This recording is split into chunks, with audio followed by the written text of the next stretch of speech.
హరహర మహాదేవ శంభో శంకర. స్కాంద పురాణాంతర్గత కార్తీక పురాణం 7వ అధ్యాయము. కార్తీక మాస కర్తవ్య వివిధ ధర్మాలు. వశిష్ఠుడిట్లనెను: ఓ జనక మహారాజా, కార్తీక మహత్యమును ఇంకా చెప్పెదను. సావధాన మనస్కుడవై వినుము.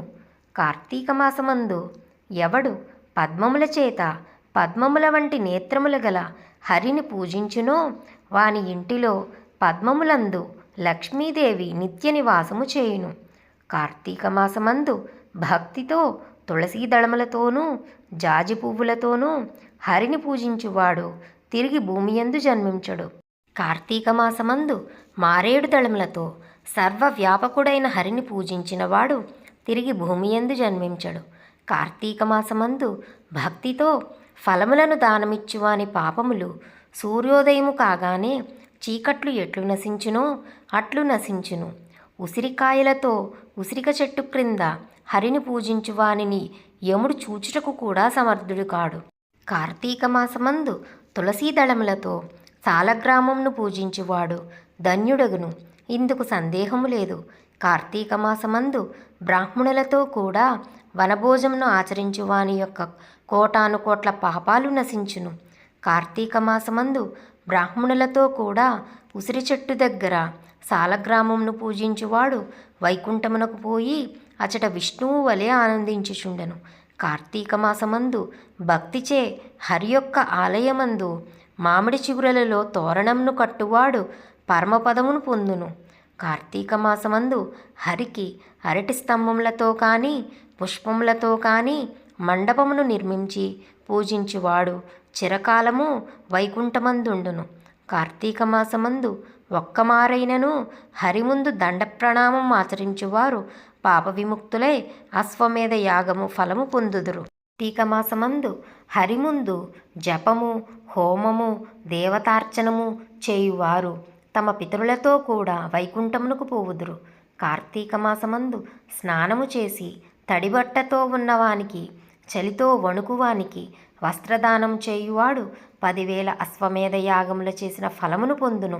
కార్తీక మాసమందు విష్ణువు యొక్క ఆలయ శిఖరమందు ధ్వజారోహణం చేయువాని పాపములు గాలికి దుమ్ము ఎగిరిపోవునట్లు నశించును. కార్తీక మాసమందు బృందావనమందు ఆవు పేడతో అలికి 5 రంగులతో శంఖ పద్మ స్వస్తికాది ముగ్గులు పెట్టిన స్త్రీ హరికి ప్రియురాలగును. కార్తీక మాసమందు విష్ణు సన్నిధిలో నందాదీపమును అర్పించిన పుణ్యము యొక్క గొప్పతనం చెప్పుట బ్రహ్మకు కూడా సత్యము కాదు. పర్వతిథులలో పెట్టిన దీపమునకు నందాదీపము అని పేరు. ఈ నందాదీపము నశించిన ఎడల వ్రతభ్రష్టుడగును. తిలలతోనూ ధాన్యముతోనూ అవిసె పువ్వులతోనూ కలిపిన నందాదీపమును కార్తీక మాసమందు హరికి సమర్పించవలెను. నంద అనగా ఏకాదశి పూర్ణిమ మున్నగు పర్వతిథులందు చేయునది. కార్తీక మాసమందు శివునికి జిల్లేడు పువ్వులతో పూజించిన వారు చిరకాలము జీవించి తుదకు మోక్షమును పొందుదురు.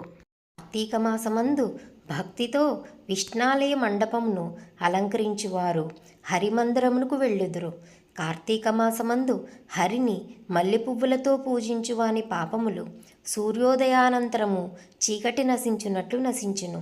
కార్తీక మాసమందు తులసీ గంధముతో సాలగ్రామమును పూజించువాడు పాప విముక్తుడై విష్ణులోకమును పొందును.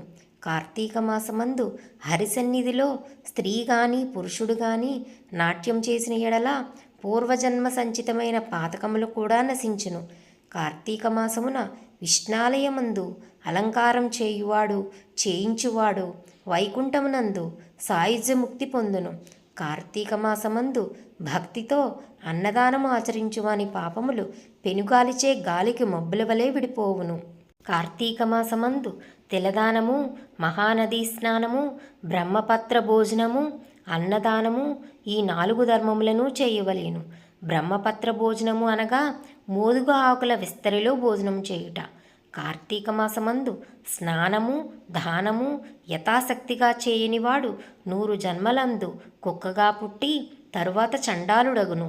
స్త్రీ గాని పురుషుడు గాని కార్తీక వ్రతము ఆచరించని వారు ముందు గాడిదగా జన్మించి తరువాత 100 మార్లు కుక్కగా జన్మించుదురు. కార్తీక మాసమందు కడిమ పువ్వులతోనూ అంటే కదంబ పువ్వులతోనూ హరిని పూజించువాడు సూర్యమండలంను భేదించుకుని స్వర్గమునకు పోవును. మొగలి పువ్వులతో భక్తితో హరిని పూజించువాడు 7 జన్మలందు వేదాంగ పారంగతుడై బ్రాహ్మణుడుగా జన్మించును. పద్మములతో హరిని పూజించువాడు సూర్యమండలమందు చిరకాలము నివసించును. తాను స్వయముగా అవిసె పువ్వుల మాలను ధరించి తరువాత హరిని అవిసె పువ్వుల మాలికతో పూజించువాడు స్వర్గాధిపతి అగును.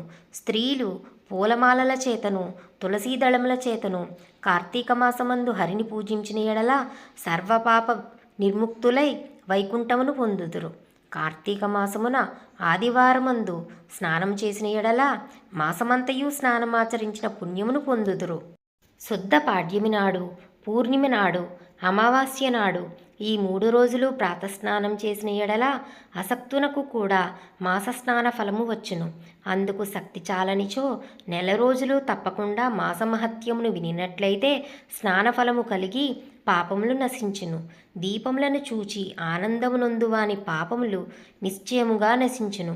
ఇతరులకు హరిపూజ కొరకు మనోవాక్కాయముల చేత సహాయము చేయువాడు స్వర్గమును పొందును. భక్తితో గంధ పుష్ప ధూప దీపాదుల చేత హరిని పూజించువాడు వైకుంఠమును పొందును. ఈ మాసమున హరిసన్నిధిలో జపము ఆచరించని వాడు భూమియందు 7 జన్మలందు నక్కగా జన్మించును. ఇందుకు సందేహం లేదు. కార్తీక మాసమున సాయంకాలమందు హరిసన్నిధిని పురాణ కాలక్షేపమును చేయువారు వైకుంఠమును చేరుదురు. కార్తీక మాసమందు సాయంకాలమున ఆలయములందు స్తోత్రములను పఠించువాడు స్వర్గలోకమున కొంతకాలముండి తరువాత ధ్రువలోకము చేరి సుఖించును. ఇది శ్రీ స్కాంద పురాణాంతర్గత కార్తీక పురాణం 7వ అధ్యాయం సమాప్తం.